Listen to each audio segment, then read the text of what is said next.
कैसे हैं आप लोग। मैं मंजरी वर्मा आपकी हिंदी की शिक्षिका ऑनलाइन क्लास में आप सबका स्वागत करती हूं।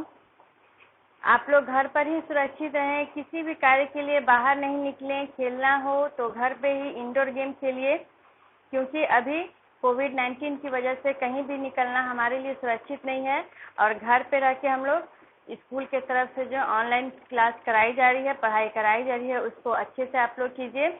बिल्कुल उसी तरह जैसे हम लोग स्कूल जाते हैं, स्कूल में हम लोग बैठ के पढ़ते हैं, उसी तरह हम लोग को घर पे भी ये वीडियो देखना है, पढ़ना है। जितने भी यहाँ से गृह कार्य दिए जा रहे हैं आप लोग उसको अच्छी तरह से कीजिए, सब कुछ याद भी करते रहना है। ठीक है बच्चों, तो चलिए हम चलते हैं अपनी पढ़ाई की ओर।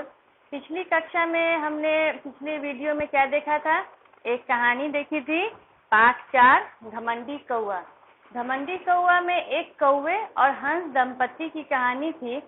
हंस दंपत्ति जो थे वो तालाब में ही अधिकतर रहते थे, और वहाँ तालाब के किनारे पेड़ पर बैठा एक कौआ यह समझ बैठा था कि ये जो हंस दंपत्ति हैं ये लोग उड़ नहीं सकते हैं, ये पानी में ही रहते हैं, कभी ये उड़ते नहीं हैं, लगता है इनके पंख ही नहीं है।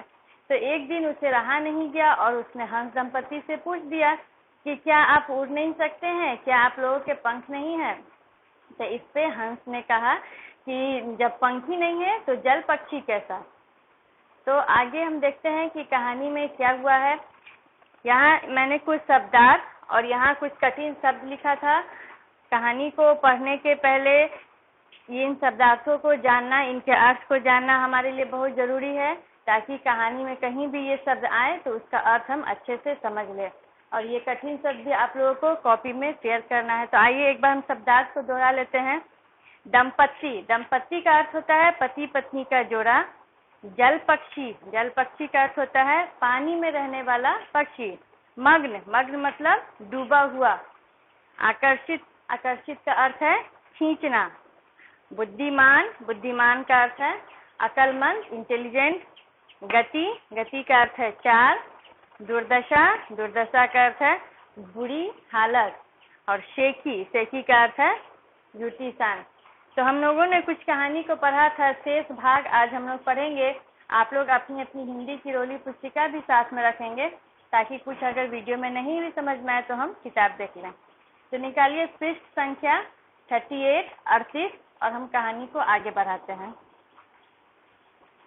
कौवा अपनी मूर्खता के कारण क्या कर रहा था, हंस और हंसनी के चारों ओर घूम रहा था, अपने कर्तव्य दिखा रहा था, और हंस हंसनी को ये एहसास दिलाना चाह रहा था कि हम ही उड़ सकते हैं, तुम लोग मेरी तरह उड़ नहीं सकते हो।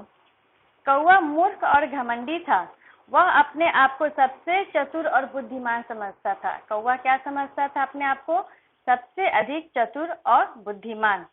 एक ही तालाब में रहते रहते हंसनी का मन उब गया था। बहुत जगह बहुत दिनों तक एक ही स्थान पर रहने पे सभी का मन उब जाता है। तो ये जो हंस और हंसनी थे बहुत दिनों से इस तालाब में रहते थे, और हंसनी का मन उब चुका था, और उसने हंस से कहा कि बहुत दिनों से हम लोग यहाँ रह रहे हैं, तो अब चलिए हम लोग कहीं और चल के रहते हैं। एक दिन उसने हंस से कहा, चलो टापू पर चलें।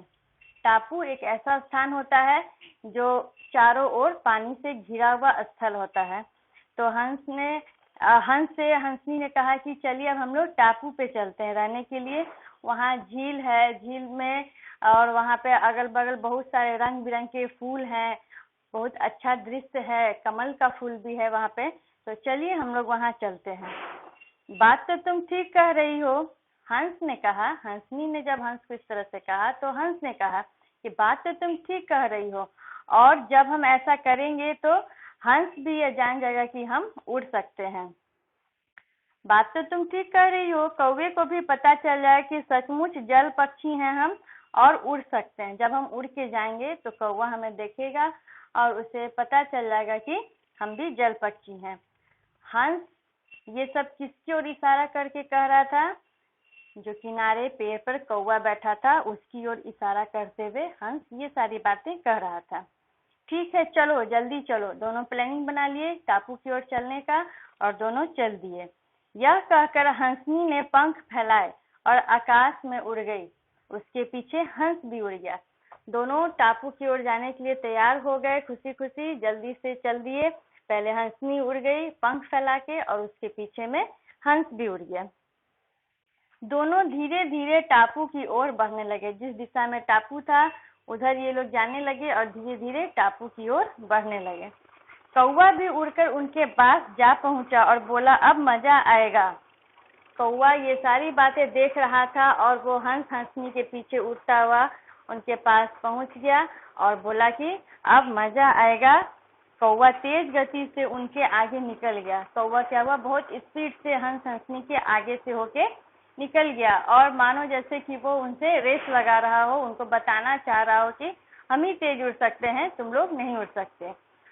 उसे देख हंस हंसनी ने मुस्कुराकर अपनी गति धीमी कर ली।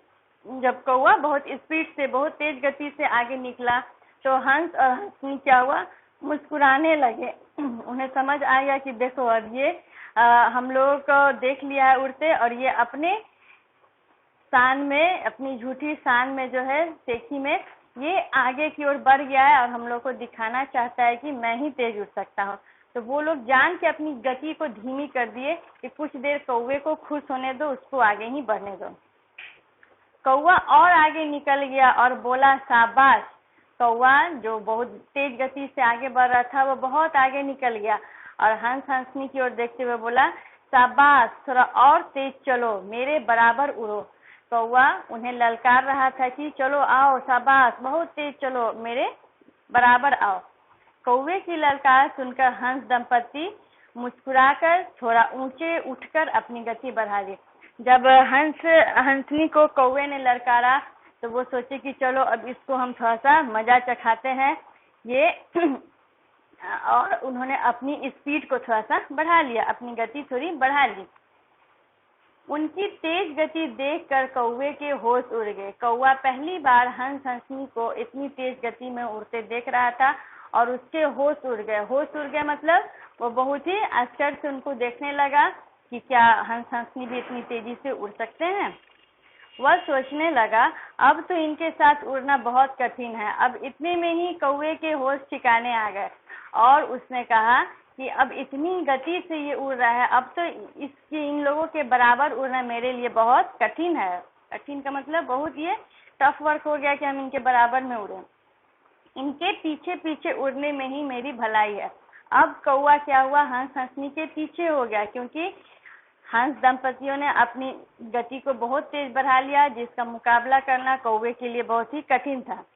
उड़ते उड़ते वह थक गया। उड़ते उड़ते कौवा क्या हुआ, थक गया क्योंकि वो उतनी तेज गति से नहीं उड़ सकता था। उसके पंख जवाब देने लगे। पंख भी उसके थक गए थे और वो भी पूरी तरह से थक गया था। वो उतनी स्पीड से गति से नहीं उड़ सकता था। वह कभी पंखों को आराम देता तो कभी चोंच खोलकर फेफड़ों में जोर जोर से हवा भरता। वो हाँफने भी लगा, तेज गति से उड़ते उड़ते उसका दम फूलने लगा। उसके पंख जवाब दे दिए और वो मुंह खोल के अपने जोर जोर से सांस लेने लगा। वह पूरी शक्ति से आगे बढ़ने का प्रयास करने लगा। अब भी वह कोशिश कर रहा था कि किसी तरह हम ही जीत जाएं और हंस हंसनी हार जाए। थकान के मारे उसकी सांस फूलने लगी। वो पूरी तरह से थक चुका था और उसकी सांस जो है फूलने लगी, वो हाँफने लगा था। आंखों के सामने अंधेरा छाने लगा। अब उसकी स्थिति ऐसी हो गई थी कि उसको चक्कर भी आने लगा था। आंख के आगे अंधेरा जैसा छाने लगा था।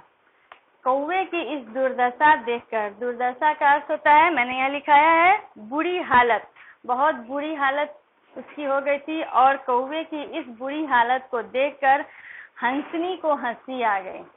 हंसनी जो थी वो हंस पड़ी, लेकिन हंस को उस पे तरस आ गया, उस पे दया आ गई और वो सोचने लगा कि हमें कौवे की मदद करनी चाहिए। उसने सोचा यह अपनी मूर्खता से मारा जाएगा। कौवा अपनी जिद से, अपनी मूर्खता और अपने घमंड के कारण ऐसी स्थिति में पहुंच चुका था। अब उसकी हालत बिल्कुल खराब हो चुकी थी। तो हंस ने सोचा कि हमें इसकी मदद करनी चाहिए, नहीं तो ये अपनी मूर्खता से मारा जाएगा। अब ना तो ये हमारे साथ टापू पे पहुंच सकता है और ना वापस लौट सकता है। वो तो इतने थक चुका था कि ना वो आगे जा सकता था, ना पीछे वापस तालाब के पास जा सकता था। हंस ने कौवे पर दया दिखाते हुए उससे कहा। हंस को कौवे पे बहुत दया आ गई और उसने कौवे को कहा, देखो भाई, यदि तुम थक गए हो और उड़ा नहीं जा रहा है तो मेरे गर्दन पे बैठ जाओ। तुम इतने थक गए हो कि तुमसे उड़ा नहीं जा रहा है, इसीलिए आओ तुम मेरे गर्दन पे बैठ जाओ, मैं तुम्हें पहुंचा दूंगा। सेखी में कुछ नहीं रखा है। सेखी का अर्थ है झूठी शान। झूठी शान में कुछ नहीं रखा है। तुम पूरी तरह थक चुके हो, तुम्हारी हालत ऐसी है कि तुम न टापू पे जा सकते हो न वापस तालाब में, इसीलिए तुम आओ और मेरे गर्दन पे बैठ लो, मेरी मदद तुम ले लो। बिना बात के नहीं तो तुम मारे जाओगे। हम तुम्हें तालाब के किनारे छोड़ आएंगे। हंस तैयार था उसको तालाब के किनारे छोड़ आने के लिए। हंस की बात मान लेने में ही कौवे ने अपनी भलाई समझी। अब कौवा के अकल ठिकाने आ गए और उसने सोचा कि हम अब हंस की बात को मान लेते हैं, नहीं तो हम मारे जाएंगे, क्योंकि मेरी हालत तो बहुत खराब हो गई है। उसका घमंड चूर चूर हो गया। उसे जितना घमंड था अपने ऊपर कि मैं ही दौड़ सकता हूँ, ये हंस हंसनी नहीं दौड़ सकते हैं, तो इसका ये घमंड यहाँ पे पूरी तरह से चूर चूर हो गया। वह हार मानकर हंस की गर्दन पर बैठकर तालाब के किनारे पहुंच गया और उसने हंस की बात मान ली, हंस के गर्दन पे बैठ गया और तालाब के किनारे उसको पहुंचा दिया गया। सिर झुकाकर वह पेड़ पर जा बैठा। अब वो लज्जित था अपने करनी से, अपने काम की वजह से कि हमने अच्छा नहीं किया हंस हंसनी के साथ, उनका मजाक उड़ाया, तो वो अपना सिर झुकाकर पेड़ पर बैठ गया। हंसनी ने हंसते हुए हंस से कहा, घमंडी का सिर सदैव नीचा होता है। और जब कौवा पेड़ पे बैठ गया तो हंस और हंसनी एक दूसरे में बात करने लगे और हंसनी ने हंस से कहा कि घमंडी का सिर सदैव नीचे रहता है। तो बच्चों, इस कहानी से आप लोगों को कुछ शिक्षा मिली होगी। हम लोगों को कभी भी अपने ऊपर घमंड नहीं करना चाहिए। अगर हम कुछ जानते भी हैं, हमारे अंदर कोई ज्ञान है, तो हमें उसे बांटना चाहिए, क्योंकि ज्ञान बांटने से बढ़ता है। अपने ऊपर हमें कभी भी घमंड नहीं करना चाहिए और जहाँ तक हो सके हमें सबकी सहायता करनी चाहिए। तो ये कहानी बच्चों आप लोगों को बहुत पसंद आई होगी, है ना बच्चों? बिल्कुल याद हो गया होगा आप लोगों को। अब अगली कक्षा में हम इसके अभ्यास को देखेंगे। तब तक आप लोग कहानी को एक बार शुद्ध उच्चारण के साथ खुद से घर में पढ़िएगा, शब्दार्थ याद कीजिएगा और ये कठिन शब्दों को लिखकर उसे शुद्ध लिखने का प्रयास कीजिएगा। अब आगे की पढ़ाई अगली कक्षा में बच्चों। धन्यवाद।